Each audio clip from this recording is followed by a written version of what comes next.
Hi students, welcome back to I training centre.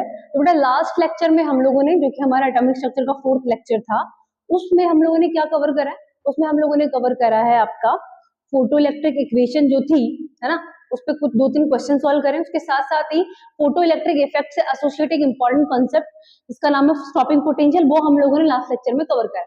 तो इस lecture में हम लोग क्या देखने वाले? तो इस लेक्चर में हम लोग पढ़ने वाले बेटा bourse atomic model,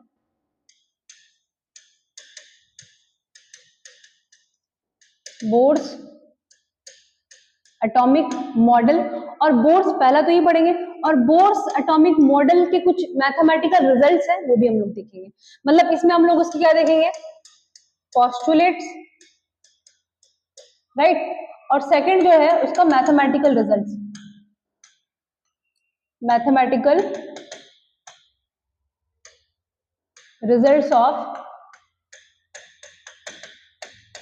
bourse atomic model. तो आज के लेक्चर में हम ये दो चीजें कवर करेंगे, ठीक है। चलो स्टार्ट करते हैं। पहला, अब देखिए बोर्स एटॉमिक मॉडल है क्या, उसे देखते हैं बेटा फटाफट से ना। देखो बोर्स एटॉमिक मॉडल, जैसा कि मैंने आपको बोला है, हम लोग का लास्ट एटॉमिक मॉडल क्या थे? रदरफोर्ड एटॉमिक मॉडल, वही पढ़ा था हम लोगों ने। तो रदरफोर्ड एटॉमिक मॉडल के तो कुछ ना कुछ लिमिटेशंस आ गए थे। क्या लिमिटेशन था? कि रदरफोर्ड ने ये बोला था कि जो इलेक्ट्रॉन है वो न्यूक्लियस के अराउंड क्या करता है? चक्कर लगाता है, right. But he is not able to explain the stability of what we can say atom. उन्होंने क्योंकि उनकी थ्योरी में जब इस चीज का वो आंसर नहीं कर पाए, क्योंकि इलेक्ट्रॉन इज चार्ज पार्टिकल, अगर वो एक सर्कुलर पाथ में मूव करेगा अराउंड द न्यूक्लियस, तो चार्ज पार्टिकल जब मूव करता है तो वो क्या करता है? In form of energy lose करता है। मतलब मूव करते करते एनर्जी क्या करता है?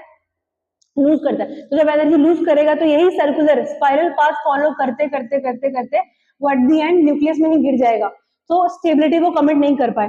तो बोर्स एटॉमिक मॉडल ने क्या करा, या बोर्स ने क्या करा, बेसिकली उन्होंने कुछ कुछ मॉडिफिकेशन करे रदरफोर्ड मॉडल में, है ना। Certain modifications were there and then उन्होंने अपना एक मॉडल प्रपोज कर दिया। ध्यान में रखिएगा, बोर्स एटॉमिक मॉडल भी पहले ऑन पेपर से था। Experimental, lack of experimental evidence तो उन लोग इनके पास भी थे, बट बाद में उन्होंने अपने मॉडल को प्रूव करा by the experiment name atomic spectrum. वो हम लोग आगे पढ़ेंगे, है ना। एटॉमिक स्पेक्ट्रम एक्सपेरिमेंट था जो कि हम लोग आगे देखेंगे what is atomic spectrum experiment. इस एक्सपेरिमेंट के थ्रू उन्होंने अपना मॉडल क्या करा? वैलिडेट करा बेसिकली, है ना। मतलब बोर्स ने जो हाइपोथेसाइज करे थे या जो भी पोस्टुलेट दिए उन्होंने कुछ मॉडिफिकेशन करके in the Rutherford atomic model, वो बाद में जाके सही प्रूफ हुए। पहले तो हाइपोथेटिकल थे वो, उनका कोई एक्सपेरिमेंटल वैलिडेशन नहीं था। उन्होंने बस क्या करा? कुछ पोस्टुलेट दे दिए कि हाँ ऐसा ऐसा होना चाहिए, correct, by doing certain modification. फिर बाद में जाके वही जो उन्होंने प्रपोज करा या ऑन पेपर जो भी उनका कंटेंट लिखा हुआ था कि हाँ लाइक कि ये पोस्टुलेट्स है, ऐसा ऐसा होना चाहिए, जो कि उन्हें हाइपोथेटिकली सोचा था या अज्यूम करा था, वही बाद में एटॉमिक स्पेक्ट्रम एक्सपेरिमेंट से वैलिडेट किए। तो जो उन्होंने एग्जैक्ट क्वांटिटीज या एग्जैक्ट वो बोले थे, नंबर्स बोले थे, ऑर्बिट क्या ऑर्बिट, जो आगे हम पढ़ेंगे, वो मैच हो रहे थे विद दिस एक्सपेरिमेंटल रिजल्ट। मतलब थ्योरेटिकली जो भी उन्होंने हाइपोथेसिस करा था वो एक्सपेरिमेंटल डाटा से क्या हो रहा था? मैच हो रहा था। तो इसलिए बोर्स एटॉमिक मॉडल अभी के टाइम पे एक अच्छा मॉडल माना जाता है जो कि एटम की स्ट्रक्चर को अच्छी तरीके से बताता है, ठीक है। चलिए, सो बेसिकली बोर्स ने क्या बोला? Bohr's atomic model is nothing but we can say Rutherford model जो था अपना, है ना, उसमें उन्होंने क्या करा? उन्होंने थोड़ा सा ऐड करा या उन्होंने एक नया कंसेप्ट इंट्रोड्यूस करा which is what? Stationary orbits. क्या इंट्रोड्यूस करा? स्टेशनरी ऑर्बिट्स और शेल। स्टेशनरी ऑर्बिट बोल लो या क्या बोल लो बेटा? शेल बोल लो। ये एक नया बोल सकते, एक नया टर्म उन्होंने इंट्रोड्यूस करा, जो कि उन्होंने कहां से लिया? जो कि उन्होंने लिया क्वांटम थ्योरी ऑफ लाइट से इंस्पायर होकर उन्होंने ये चीज ऐड करी। मतलब बोर्स एटॉमिक मॉडल ने रदरफोर्ड के जो भी ड्रॉबैक्स है उनको रिमूव कर दिया, उसके साथ साथ ही introduce a new term which is what? Stationary orbit और शेल, है ना, जो कि उन्होंने कहां से लिया? Quantum theory of light. देखिए जैसे मैंने आपको बोला था, माइक्रोस्कोपिक लेवल पे चीजें क्या दिखती है? कंटिन्यूस मैक्रोस्कोपिक लेवल पे चीजें क्या दिखती है, कंटिन्यूस दिखती है। जैसे लाइट अभी गिर रही, ट्यूबलाइट से लाइट सपोज, तो कंटिन्यूस दिख रही है ना, ऐसा तो नहीं है पहले अंधेरा हो रहा फिर लाइट फिर अंधेरा, डिसकंटिन्यूस तो नहीं दिख रही है ना, कंटिन्यूस दिख रही है। बट जब आप इस लाइट को माइक्रोस्कोपिक लेवल पे ऑब्जर्व करते हो तो व्हाट प्लैंक सेड कि लाइट जो है, लाइट का जो नेचर है वो क्या है, डिस्क्रीट है, डिसकंटिन्यूस है, करेक्ट। मतलब लाइट किसके रूप में इमिट और ऑब्जॉर्व होती है, इन टर्म्स ऑफ फोटॉन्स, और एक फोटोन की एनर्जी क्या होती है, hν। मतलब लाइट इज व्हाट, क्वांटाइज। जैसे चार्ज क्वांटाइज होता है ना, जैसे चार्ज क्या होता है बेटा, क्वांटाइज होता है। जैसे आपने देखा होगा चार्ज की वैल्यू है वो क्या होती है, n multiply E is equal to Q, यही होता है ना। अगर मैंने लिखा है किसी पे लेट सपोज किसी मेटल पे लेट सपोज +2 चार्ज है, तो क्या मतलब होता है, 2 मल्टीप्लाई 1.6 10⁻⁻19 ही तो करते हो आप, सही बात है कि नहीं। ऐसे 3 चार्ज है तो n is what, n1 2 3 and so on. तो चार्ज क्वांटाइज है ना, जैसे एनर्जी क्वांटाइज है, एनर्जी भी एक फोटोन की बोली थी अपने प्लैंक से, n is equal to nh, E is equal to nhν। तो एनर्जी क्या होगी, ऐसे ही hν होगा, देन 2hν होगा, देन 3hν होगा। तो क्वांटाइज है ना, डिस्क्रीट है, एक डिफाइंड वैल्यू है उसकी, एक पर्टिकुलर चीज की, सही बात है, क्लियर है कि जैसे स्टेट्स होती है तो डिस्क्रीट है ना, सही बात है कि नहीं। तो वैसे ही बेसिकली एनर्जी और जैसे चार्ज क्वांटाइज होता है, वैसे उन्होंने बोला कि रदरफोर्ड ने बोला कि न्यूक्लियस के अराउंड इलेक्ट्रॉन क्या करता है, रिवॉल्व करता है। But he is not able to tell that particular thing कि जब वो रिवॉल्व कर रहा है चार्ज पार्टिकल तो एनर्जी लूज करेगा। रदर बोर्स मॉडल ने ये जो लूप होल था रदरफोर्ड की मॉडल में वो हटाया by introducing the concept of what, stationary orbit और शेल, जो कि उन्होंने किससे इंस्पायर होकर लिया, quantum theory of light. And what is quantum, quantum का मतलब ये होता है बेटा कि माइक्रोस्कोपिक लेवल पे चीजें डिस्क्रीट होती है, एक डिफाइंड वैल्यू होती है उनकी अलग अलग। जैसे कि एक फोटोन की एनर्जी hν होती है, 2 फोटोन की, मतलब क्वांटाइज है ये, देखो मतलब एक पर्टिकुलर वैल्यू है जिसके मल्टीपल में कुछ आ रहा है, सही बात है कि नहीं। चार्ज की वैल्यू क्या है, 1.6 10⁻⁻19। अब किसी को +3 चार्ज हो तो कितना आएगा, 3 मल्टीप्लस, तो मल्टीपल में कुछ आ रहा है ना, integral multiple of something is what, quantize, इतना आप समझ लो। तो उन्होंने ये जो क्वांटाइजेशन का एक कॉन्सेप्ट इंट्रोड्यूस करा, तो व्हाट ही सेड कि न्यूक्लियस के अराउंड ऑर्बिट्स होते हैं, और उन ऑर्बिट्स वो क्या होते हैं, वो ऑर्बिट्स क्या, और stationary orbits. What he said कि न्यूक्लियस के अराउंड इलेक्ट्रॉन रिवॉल्व करता है इन स्टेशनरी ऑर्बिट्स, और ऐसे बहुत सारे ऑर्बिट्स होते हैं किसके अराउंड बेटा, न्यूक्लियस के अराउंड। और ये सारे, इनको क्या बोल दिया उन्होंने, स्टेशनरी ऑर्बिट्स। क्या बोल दिया इन सबको, what is that, stationery orbit, या फिर क्या बोलते हैं बेटा, शेल। और इन स्टेशनरी ऑर्बिट और शेल का जो रेडियस और एनर्जी जो है वो क्या है, क्वांटाइज है, मतलब फिक्स वैल्यू है। जैसे इस ऑर्बिट की फिक्स वैल्यू होगी, फिक्स रेडियस होगी, इस ऑर्बिट की फिक्स वैल्यू होगी, फिक्स रेडियस होगी, भले ये n इंटीग्रल मल्टीपल में हो एक दूसरे से, बट एक ऑर्बिट की वैल्यू क्या होती है, फिक्स होती है, उसकी एनर्जी भी क्या होती है, फिक्स होती है, उसकी रेडियस क्या होती है, फिक्स होती है। जब इस ऑर्बिट की एनर्जी फिक्स है, इस ऑर्बिट की एनर्जी फिक्स है, इस ऑर्बिट की एनर्जी फिक्स है, तो वो क्या एनर्जी लूज करेगा क्या, नहीं करेगा, या एनर्जी गेन करेगा क्या, नहीं करेगा।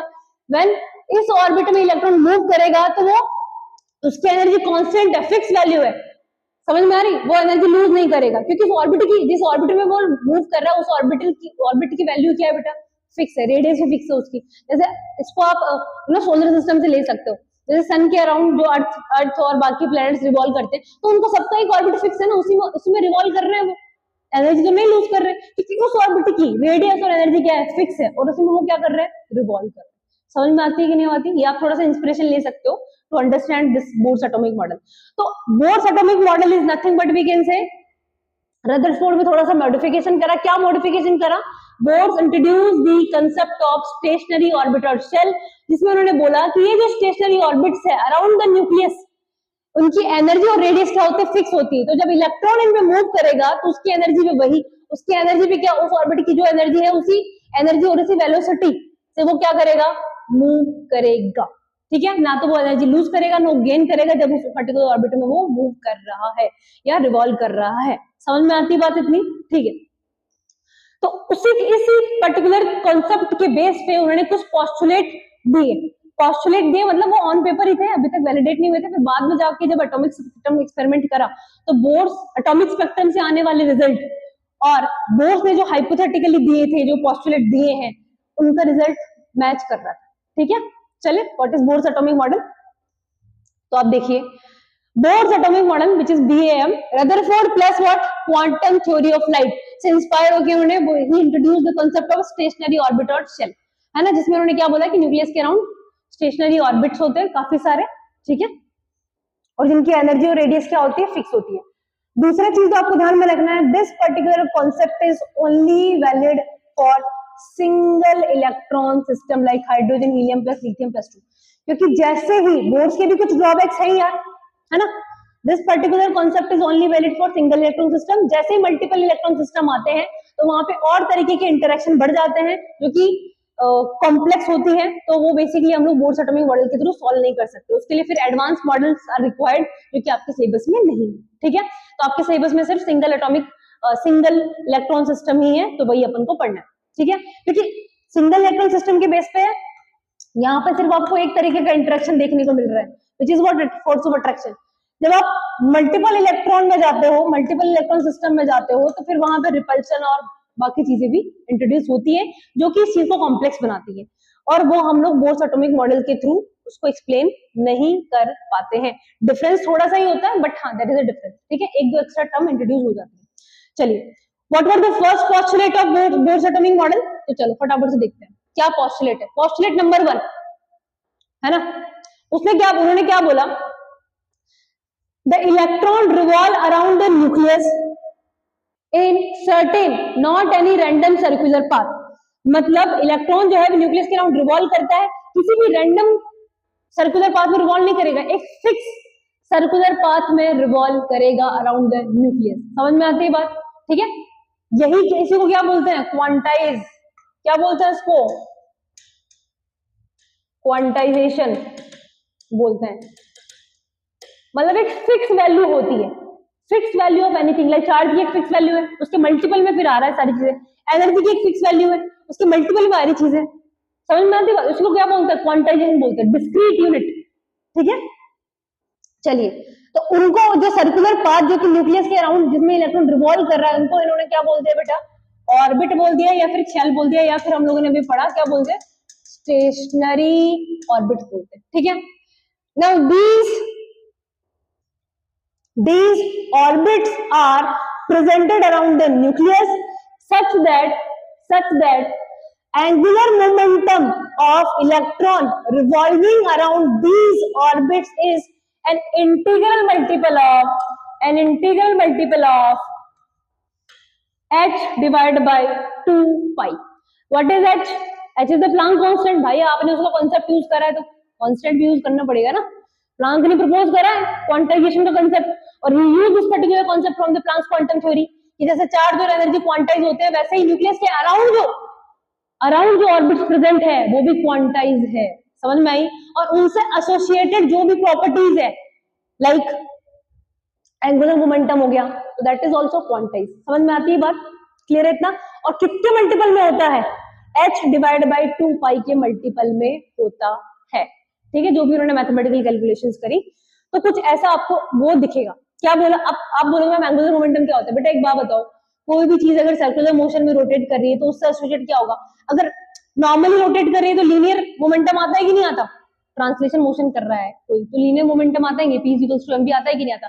वैसे ही अगर न्यूक्लियस के अराउंड रिवॉल्व करेगा तो सर्कुलर पाथ है, तो उससे एसोसिएट फिर मोमेंटम क्या बोलेंगे? एंगल, एक एंगल पे मूवमेंट मूव कर रहा है ना, तो उसको क्या बोलेंगे? Angular momentum. सिंपल बात।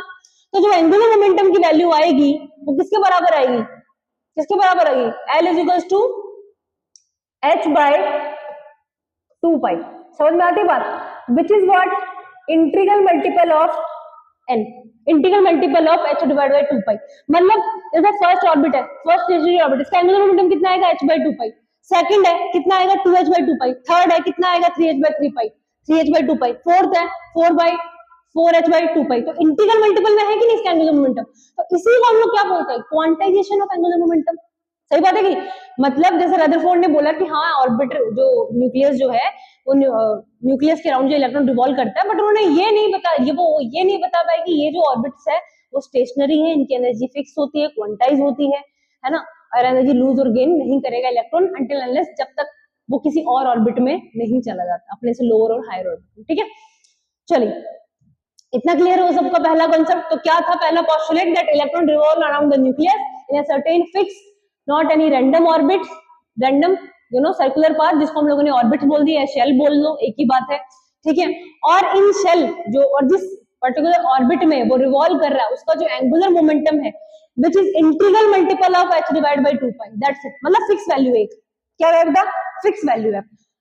तो हमें पता है that angular momentum L stand for angular momentum is equals to NH divided by 2 pi, where H is what, Planck constant, and pi तो constant है ही, 2 पता ही है, and N क्या हो जाएगा आपका, N is equals to what, number of shell, N क्या बेटा, number of orbit बोल लो या फिर shell number बोल लो।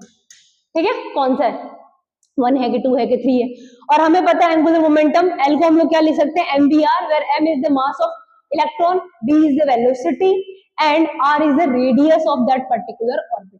समझ में आती है बात, क्लियर है। तो क्या बोला है, L is the angular momentum, n is the number of orbital shell, h is the Planck constant, r is the radius of orbit and m is the mass of electron। Clear है इतना।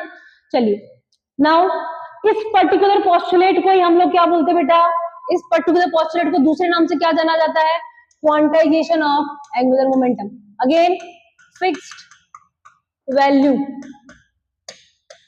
is what, quantization। Now what is the second postulate of Bohr's atomic model? Let's see, this is the second postulate of Bohr's atomic model।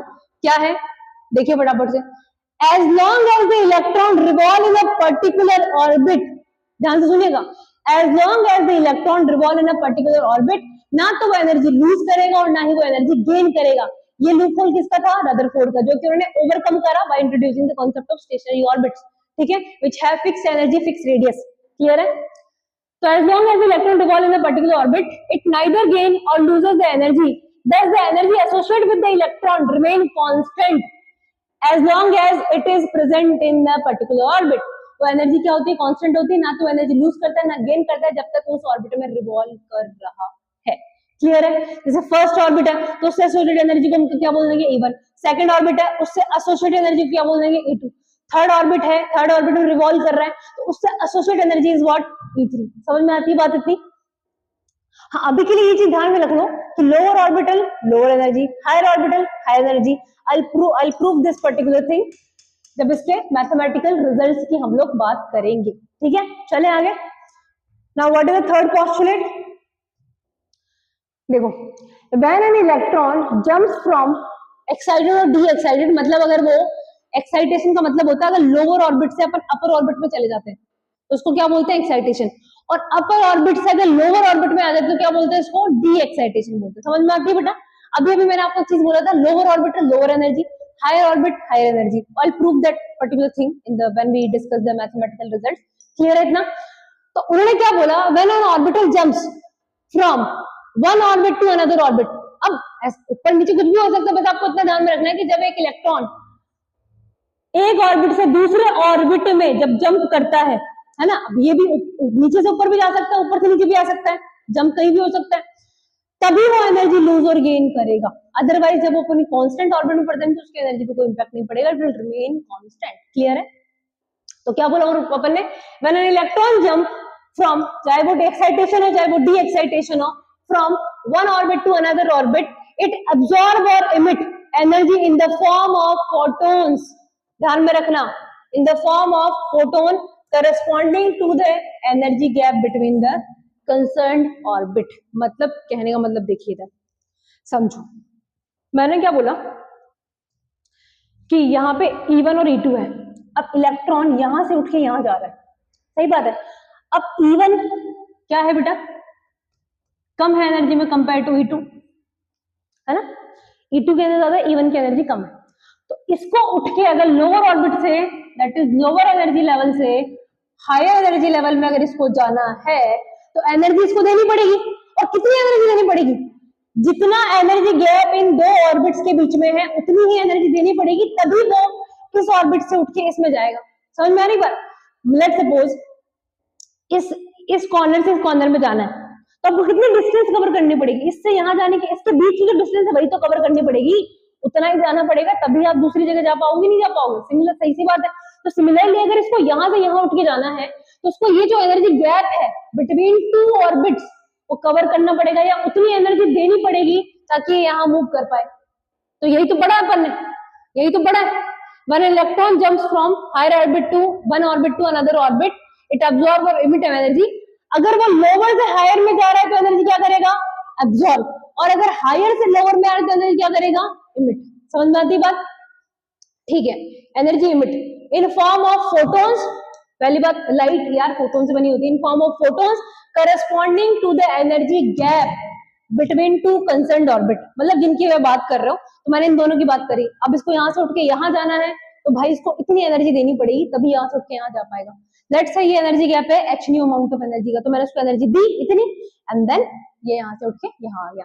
अब अगर मुझे ये जो energy of photon आपने provide करी है वो कितनी, किसके बराबर है, that EP energy of photon is nothing but we can say delta E difference, delta is equals to E final minus E initial, है ना। अब फाइनल क्या है, E2, इनिशियल क्या है, E1, तो E2 ज्यादा है E1 की कंपैरिजन में, तो ओवरऑल डेल्टा क्या आएगा, प्लस, और प्लस का मतलब क्या होता है बेटा, एनर्जी अब्सॉर्ब हुई है। क्लियर है? क्या बोलेंगे, positive sign implies that photon is absorb, जब ये एक्साइट होगा। और इसको क्या बोलते हैं, इस प्रोसेस को क्या बोलते हैं अपन, एक्साइटेशन। क्या बोलते हैं बेटा, एक्साइटेशन। सिमिलरली डी एक्साइटेशन भी होता है, जब इलेक्ट्रॉन क्या होता है, हायर ऑर्बिट से लोअर ऑर्बिट में आता है। सही बात है, इसी एनर्जी गैप को उसको कवर करना है, तो इतनी एनर्जी इसको क्या करनी पड़ेगी, रिलीज भी करनी पड़ेगी। Correct. Again energy of photon जो कि रिलीज हुई है which is equals to what, delta E. Delta E is what, final minus initial. Final क्या है, E1, इनिशियल क्या है, E2, और हमें पता है that E1 is less than E2, तो फाइनल माइनस इनिशियल आप करोगे तो ओवरऑल वैल्यू क्या आएगी डेल्टा की, नेगेटिव में। या negative sign implies that energy is release when electron de excite. ठीक है, अभी भी पढ़ा था अपन, ये पॉस्टुलेट क्लियर है सबको। चलो नेक्स्ट क्या है, इतने यही पॉस्टुलेट थे आपके किसके, बोर्स एटॉमिक मॉडल के। इतना क्लियर है कि नहीं सबको? तब तक मैं पानी पी लेती हूँ, है ना, फिर आगे चलते हैं अपन, देखते हैं आगे क्या है।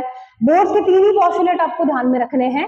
पहला कि एक पर्टिकुलर ऑर्बिट होता है, उसकी एनर्जी होती है, रेडियस फिक्स होती है सब, और ना तो वो एनर्जी लूज करेगा वो, ना वो गेन करेगा। ठीक है, और अगर उसको लूज और गेन करना है तो उसको फिर मूव करना पड़ेगा एक ऑर्बिट से दूसरी ऑर्बिट में। क्लियर है इतना?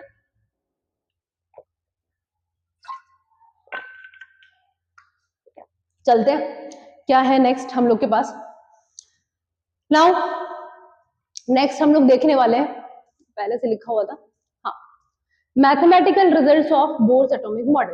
अब क्या मैथमेटिकल रिजल्ट्स है, देखिए जैसा कि रदरफोर्ड ने भी कहा था कि ये जो न्यूक्लियस के अराउंड जो इलेक्ट्रॉन रिवॉल्व कर रहा है, ये इलेक्ट्रॉन दो तरीके के फोर्स क्या कर रहा है, भाई बैलेंस है ना। ये जब इलेक्ट्रॉन न्यूक्लियस के अराउंड रिवॉल्व कर रहा है तो कुछ तो उसको बैलेंस करके रखा होगा, ये तो गिर नहीं जाएगा भाई। अगर वो रिवॉल्व कर रहा होता, अगर जैसे अपन मान लो कि बचपन में अगर आपने करा हो तो एक डोर बांध के उससे पत्थर से और अपन घुमाते हैं ऐसे, है ना, तो वो घूमता है पत्थर डोरी के थ्रू।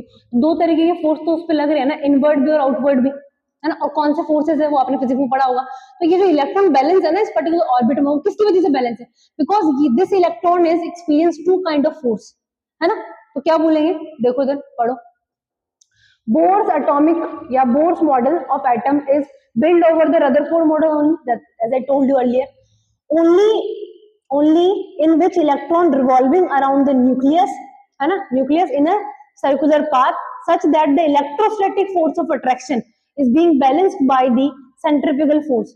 अब देखिए इन दोनों के बीच में यहाँ पे कौन सा फोर्स लग रहा है, electrostatic force of attraction, which is balanced by what, which is balanced by what बेटा, which is balanced by your centrifugal force, जो कि इलेक्ट्रॉन क्या कर रहा है, एक्सपीरियंस कर रहा है। देखो इधर, this electron is this particular force, जो इलेक्ट्रॉन और पॉजिटिव और नेगेटिव चार्ज के बीच में क्या होता है, इलेक्ट्रोस्टैटिक फोर्स ऑफ अट्रैक्शन। तो this is the what, electrostatic force of attraction. और ये जो आउटवर्ड लग रहा है, इनवर्ड तो ये लग रहा है, जो आउटवर्ड लग रहा है this is what, centrifugal force. तो ये दोनों फोर्स एक दूसरे को बैलेंस कर रहे हैं। सही बात है कि नहीं। अब इसी कॉन्सेप्ट को यूज करते हुए हम लोग उसकी मैथमेटिकल क्या बोल सकते हैं, मैथमेटिकल रिजल्ट देखते हैं, ठीक है। अब देखिए इधर फटाफट से, फोर्थ बैलेंसिंग इक्वेशन, सही बात है, इलेक्ट्रोस्टैटिक फोर्स ऑफ अट्रैक्शन है ना, इनवर्ड लग रहा है, and centrifugal force of attraction जो कि आउटवर्ड लग रहा है। अब electrostatic force of attraction obviously दो चार्जेस के बीच में लग रहा है, तो मान लो Q1 और Q2 है, इनके बीच की डिस्टेंस मैंने कितनी मान ली, r। तो electrostatic force of attraction is nothing but जो कि आपने फिजिक्स में पढ़ा है, that is k Q1 Q2 divide by r square. अब obviously Q1 is what, nucleus, और न्यूक्लियस पे चार्ज कितना होता है, पॉजिटिव Ze, सही बात है, यही तो होता है, और इलेक्ट्रॉन पे चार्ज कितना होता है, -e, और k की वैल्यू आप लोगों को पता ही है, 9 multiply 10⁻9 newton metre square divide by coulomb square, ठीक है, ये हम लोगों ने फिजिक्स में पढ़ रखा है। तो इलेक्ट्रोस्टैटिक फोर्स ऑफ अट्रैक्शन क्या आ जाएगा अपने पास, that is electrostatic force of attraction nothing but से k, ऐसे कैसे, Q1 की जगह क्या रखा है, प्लस Z स्क्वायर, न्यूक्लियस पे चार्ज, इलेक्ट्रॉन पे चार्ज कितना होता है, माइनस, तो बैलेंस होकर क्या आ जाएगा, मोड लगा दिया अपन ने, -k Z square divide by r square. Now what is the centrifugal force of attraction, which is mb square divide by r, ठीक है, क्लियर है। तो अब इन दोनों फोर्सेस को हम लोगों ने यहाँ पे क्या करा है बेटा, बैलेंस करा है। At the same point of time we know that कि ऑब्वियसली हम लोग क्या करना चाह रहे हैं यहाँ पे, बेसिकली मैं आपको बता देती हूँ, हम लोग यहाँ पे जो ऑर्बिट है न्यूक्लियस के अराउंड, उसकी एनर्जी, उसमें रिवॉल्विंग इलेक्ट्रॉन की वेलोसिटी, उस ऑर्बिट की रेडियस हम लोग कैलकुलेट करना चाह रहे हैं, है ना। तो हमें पता है कि ये दोनों फोर्सेस बैलेंस है, उसके साथ साथ ही उस ऑर्बिट का एंगुलर मोमेंटम कितना है, अभी ऊपर पढ़ा था first postulate, which is what, mvr is equals to nh divide by 2π। तो फ्रॉम इक्वेशन 1 क्या हम लोग यहाँ पे क्या कर सकते हैं, फ्रॉम इक्वेशन 1 हम लोगों ने यहाँ से क्या निकाल लिया, v स्क्वायर निकाला, ठीक है, इक्वेशन 1 से हम लोगों ने ये v स्क्वायर निकाल लिया। भाई ये इसको इधर भेजोगे तो क्या आ जाएगा, k z e square, r ऐसे कैसे, m ऐसे कैसे, r ऊपर चला गया, इसका ऊपर चला गया, तो अब देखिए यहाँ पे ये r से r एक पावर चली जाएगी इसकी, तो यहाँ पे क्या बचेगा, k z e square divide by r multiply m, where m is the mass of electron, r is the radius of that particular orbit, e is the charge on electron, z is the कौन सा आपने atomic number, z is what, atomic number, खैर आगे लिख रखा है मैंने सब कुछ, और v is the velocity, ठीक है, इतना क्लियर है सबको, है ना। फिर अपन ने क्या करा, इधर सबसे पहले हम लोग वेलोसिटी निकालना चाह रहे हैं, उस ऑर्बिटल में जो इलेक्ट्रॉन रिवॉल्व कर रहा है उसकी वेलोसिटी क्या है, तो हमें पता है v square is equals to k z square divide by r multiply m, हमने निकाला, ठीक है। लेकिन हमें एक और चीज पता है कि जब हम r और m को इधर भेज देंगे, है ना, और इसको फिर हम लोग ऐसे लिख सकते हैं, बिल्कुल लिखा जा सकता है, v स्क्वायर को मैंने क्या लिख दिया, v multiply mvr is nothing but we can say, अभी भी देखा था, mvr is nothing but we can say nh divide by 2π, तो mvr की जगह मैंने क्या लिख दिया यहाँ पे, nh divide by 2π is equals to kz square, तो v इज इक्वल्स टू क्या आ गया बेटा अपने पास, which is kz square multiply 2π multiply nh। अब जब आप इस इक्वेशन में, इक्वेशन ध्यान में रखनी है वैसे तो, जब आप इस इक्वेशन में सारे कांस्टेंट की वैल्यू पुट कर देते हो, सारे कांस्टेंट कौन कौन है, k कांस्टेंट है ना, z तो वेरी करेगा कि आपने हीलियम लिया है कि हाइड्रोजन लिया है कि लिथियम प्लस 2 लिया है, again bourse atomic model is only valid for single electron system, ठीक है। पाई कांस्टेंट है, e कांस्टेंट है, k कांस्टेंट है, h कांस्टेंट है, n वेरी करेगा कि कौन सी ऑर्बिट की निकालना, कौन सी ऑर्बिट, जिस ऑर्बिट में इलेक्ट्रॉन रिवॉल्व कर रहा है उसकी वेलोसिटी निकालना चाह रहे हो, कौन सा, n1 n2 n3 कौन सा, ठीक है। तो वेरिएबल कौन कौन है, z और n, है ना, तो इसको जब कांस्टेंट की वैल्यू रख दोगे तो वैल्यू क्या आएगी आपकी 2.188 10⁻6 z divide by n and metre पर सेकंड, वेलोसिटी ऑब्वियसली मीटर पर सेकंड में आती है, यूनिट कुछ भी हो सकती है, एग्जामिनर चेंज भी कर सकता है, लेकिन आपको ध्यान में रखना है कि ये जो फॉर्मूला आपने डिराइव करा वो मीटर पर सेकंड के लिए, तो this will be your formula for velocity. तो सिंपल सी बात है, आपको अगर मैं बोलूं कि सेकंड ऑर्बिटल में रिवॉल्व करने वाले इलेक्ट्रॉन की वेलोसिटी बता दो ऑफ हाइड्रोजन एटम, z की वैल्यू 1 पुट करोगे, हाइड्रोजन के लिए एटॉमिक नंबर 1 होता है, कौन सा ऑर्बिट बोला मैंने, सेकंड ऑर्बिट, यहाँ पे क्या पुट करोगे 2, मल्टीप्लाई करके आंसर दे दोगे वेलोसिटी का, इजी, क्लियर है। चलिए नेक्स्ट जो हम लोग कैलकुलेट करने जा रहे हैं, विच इज व्हाट, रेडियस। अब रेडियस में हमें पता है अगेन भाई mvr is equals to nh by 2π होता है, और v is equals to nh by 2πrm, जो कि हम लोगों ने अभी ऊपर निकाला था, है ना, v इज इक्वल्स टू जो हम लोगों ने अभी ऊपर निकाला था, क्लियर है, nh डिवाइड बाय 2πrm, और हमें पता है दैट, और v square is equals to क्या अभी ऊपर निकाला था, which is what kz square divide by r multiply m। Now put the value, now इससे तो कुछ नहीं करा बेटा, mvr is equals to v is equals to nh divide by 2πrm लिख दिया अपन ने, फिर हमने पता है कि फ्रॉम इक्वेशन थर्ड जो कि हमें वो ऊपर लिखी थी, which is what v square is equals to kz e square divide by rm। अब हम लोगों को क्या करना है, now put the value of v from equation 5 to equation 3, मतलब ये equation v is equals to ns divide by 2 pi rm था, वो इस इक्वेशन में पुट कर दो आप, है ना। तो जैसे ही आप वैल्यू पुट करोगे तो आपको क्या मिलेगा, r की वैल्यू मिलेगी, और r की वैल्यू क्या मिल रही है आपको, nh स्क्वायर डिवाइड बाय 4 पाई, क्योंकि ऑब्वियसली स्क्वायर करना पड़ेगा ना, तो क्या आ रहा है n, v की वैल्यू पुट करें ना तो स्क्वायर करके पुट करना पड़ेगा कि नहीं पड़ेगा, देखो इधर से फिर से, मतलब v is equals to ns divide by 2 pi rm आ रहा था, और यहाँ पे v square is equals to k z square divide by rm आ रहा है, ठीक है। तो आपने यहाँ से इसमें v की वैल्यू पुट कर दी, तो स्क्वायर करना पड़ेगा कि नहीं करना पड़ेगा, करना पड़ेगा।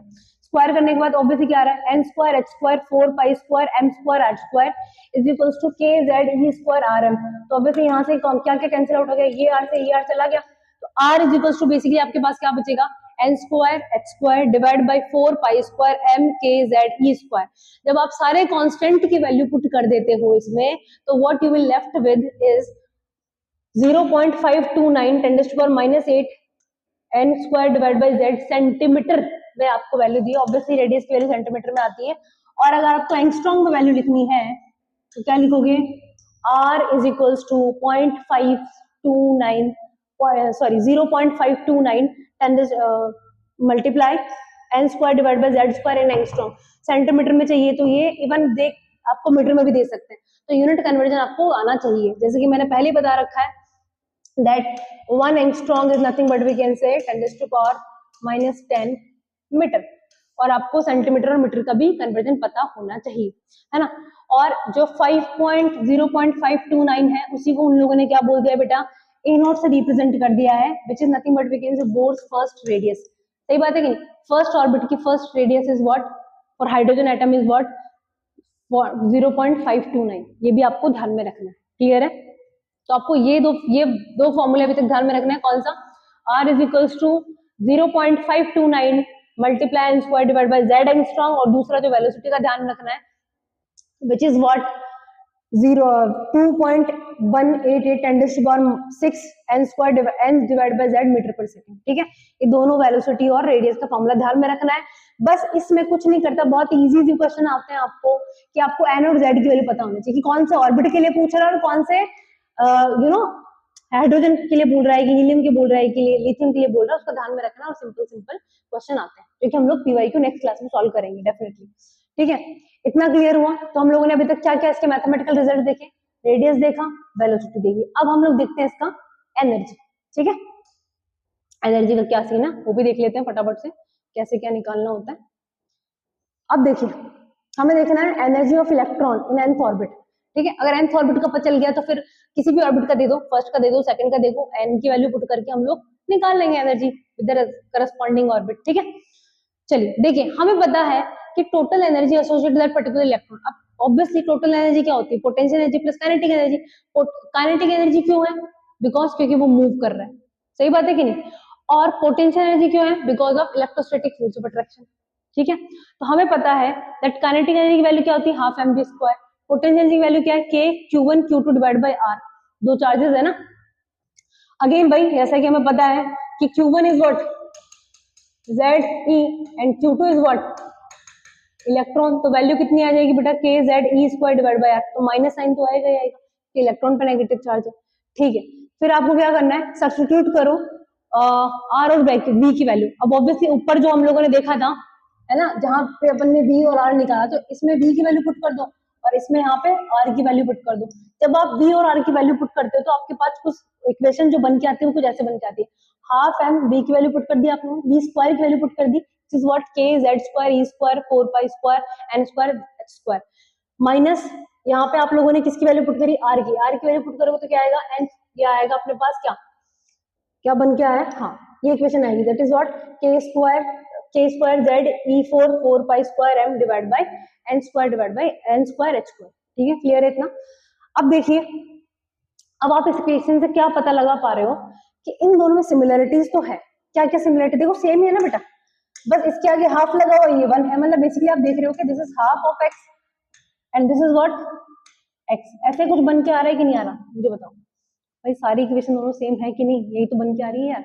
तो हम लोग इक्वेशन 2 को जब अपन ऑब्जर्व करते हैं तो हम लोग क्या बोल सकते हैं दैट काइनेटिक एनर्जी और पोटेंशियल एनर्जी में क्या रिलेशन, ये क्या है, ये कंपोनेंट किसका है, काइनेटिक का, ये कंपोनेंट किसका है, पोटेंशियल का। तो क्या दिख पा रहा है आपको, दैट काइनेटिक एनर्जी और पोटेंशियल एनर्जी में जो रिलेशन है वो क्या हो रहा है from equation 2। If you observe, when you observe this particular thing, when you observe that total energy is equals to half of kinetic energy is minus potential energy, means what, that kinetic energy 2 multiple of potential energy is what, negative potential energy is what, 2 multiple of kinetic energy।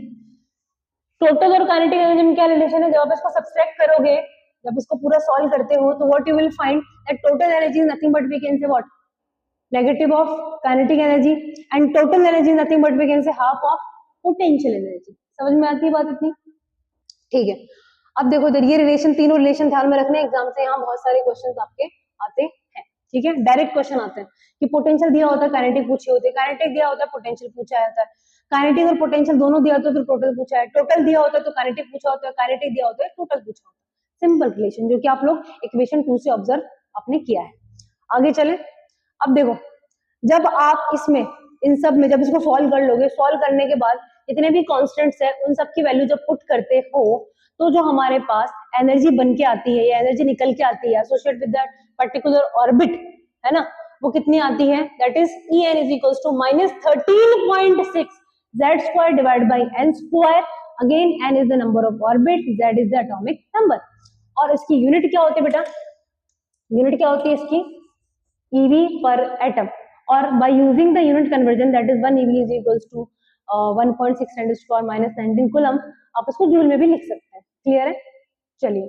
Now negative sign क्या represent कर रहा है, obviously negative sign यहाँ पे represent कर रहा है force of attraction between the nucleus and electron, और आपको एनर्जी हमेशा नेगेटिव साइन के साथ ही रिपोर्ट करनी है। क्लियर है, रिलीज एनर्जी नहीं है, अट्रैक्शन, ठीक है। चलिए अब देखो इधर यहाँ पे अगर मैं E1 की बात करूं, है ना, फर्स्ट ऑर्बिट की बात करूं, तो यहाँ क्या पुट करोगे हाइड्रोजन एटम के लिए 1, यहाँ क्या पुट करोगे 1, तो कितना आएगा -13.6 तो आएगा, है ना। तो this is for hydrogen atom first orbit, hydrogen atom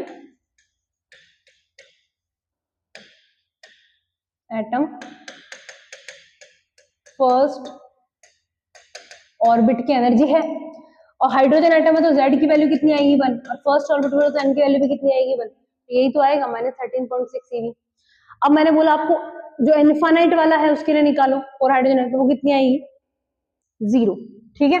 तो अगर इलेक्ट्रॉन को फर्स्ट ऑर्बिट से निकल के इनफाइनाइट पे जाना है, मतलब बाहर ही निकलना है एटम के, तो कितनी एनर्जी रिक्वायर्ड है, 13.6 energy is required to remove an electron from the atom. बाहर यार इनफाइनाइट शेल है, मतलब बाहर ही चला गया ना वो, ठीक है। ये आगे आपको उसमें काम में आएगा काफी, पीरियोडिक टेबल में ध्यान में रखना इस चीज का, ठीक है। तो ये किससे एसोसिएटेड हो गया आपका, एनर्जी भी हम लोगों ने देख ली, रेडियस भी देख लिया अपन ने, वेलोसिटी भी देख ली, है ना। अब हम लोग इनके कुछ एनर्जी डायग्राम भी देखते हैं, है ना, जैसे कि व्हाट नेक्स्ट। सबसे पहले हम लोग ये देखते हैं radius diagram of hydrogen atom. जैसा कि मैंने आपको बोला था कि न्यूक्लियस के अराउंड जो ऑर्बिट्स होते हैं और उन ऑर्बिट्स की एक फिक्स क्या होती है, रेडियस होती है, और हम लोगों ने फॉर्मूला भी देखा that R is directly proportional to n square and inversely proportional to z। ये देखा, R is directly proportional square divide by z, and पूरा फॉर्मूला लिखना चाहूँ तो R is equals to A0 n square divide by z angstrom, ये formula था अपना, है ना। तो जैसे आप एक काम करो, जैसे हाइड्रोजन के लिए बात कर रहे हैं हम लोग, एग्जांपल किसकी बात कर रहे हैं बेटा, और हाइड्रोजन एटम की बात कर रहे हैं। तो हाइड्रोजन एटम के लिए Z की वैल्यू कितनी हो जाती है 1। तो आप फर्स्ट ऑर्बिट की रेडियस निकालोगे तो कितनी आएगी, लेट्स सपोज फर्स्ट की मैंने x मान ली, ठीक है, क्योंकि दोनों 1 1 हो जाएगा ना, तो x मान लिया।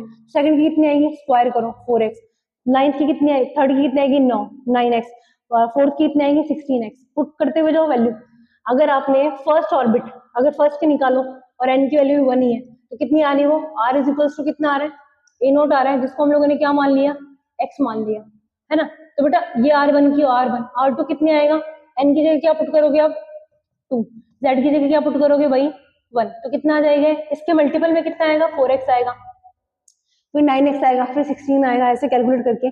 तो आप यहाँ से क्या ऑब्जर्व कर पा रहे हो, what you are observing that as we are moving away from the nucleus radius increases and the gap between the successive orbit also increases. देखो इन दोनों के बीच कितना गैप है, पहली बार तो रेडियस इंक्रीज हो रही दिख रहा है, पहले का x है, दूसरे का 4x है, फिर तीसरे का 9x है, और फिर चौथे का कितना है 16x है, और आगे भी इंक्रीज होता जाएगा। गैप देखिए आप, इन दोनों के बीच का गैप कितना है 3, इन दोनों के बीच गैप कितना है? 4 - 3 कितना? 9 - 4 कितना होता है? 5। इन दोनों के बीच कितना गैप? 9 - 16 कितना होता है बेटा? आप गैप देखते जाओ ना, गैप क्या होता है? इंक्रीज होता जा रहा है। समझ में आती है बात? तो ये आपको ध्यान में रखना है। Means this statement is very important, जो कि कई बार आपके एडवांस में भी पूछ लिया जाता है कि when we are moving from the nucleus, no doubt radius बढ़ती है ऑर्बिट की, उसके साथ साथ जो ऑर्बिट्स के बीच का जो गैप है वो भी क्या होता है? इंक्रीज होता जाता है। क्लियर है इतना? चलिए नेक्स्ट आइए इधर एनर्जी का भी देख लेते हैं। Energy diagram for hydrogen atom is nothing but we can say E is direct proportional to Z square divided by n square, या पूरा फॉर्मूला लिखना चाहूं तो क्या होता है? E is equals to -13.6 Z square divided by L square EV पर atom, है ना। अब यहाँ पे भी आप क्या करो, हाइड्रोजन के लिए भी देख रहे हैं अपन, किसके लिए देख रहे हैं? हाइड्रोजन एटम के लिए देख रहे हैं अपन। तो ऑब्वियसली हाइड्रोजन एटम के लिए देख रहे हो तो Z इक्वल्स टू 1 हो गया, और ऑर्बिट्स का अपन नंबर चेंज करते जाओ, फर्स्ट के लिए देख रहे हो कि सेकंड के लिए देख रहे हो, तो जैसे जैसे आप वैल्यू पुट करते हुए जा रहे हो तो what you are observing here, इसका कितना आ रहा है? 13.6। फिर n is equals to put करोगे तो ऑब्वियसली डिवाइड बाय क्या करना पड़ेगा? 4 तो 3.4 आ रहा, फिर 1.5 बना रहा, फिर 0.85 आ रहा, और इनफाइनाइट पे तो कितनी आती है? 0 आती है। सही बात है कि नहीं? अब आप देखिए व्हाट यू आर ऑब्जर्विंग कि जैसे जैसे आप मूव करते जा रहे हो तो एनर्जी क्या हो रही है? इंक्रीज होती जा रही है।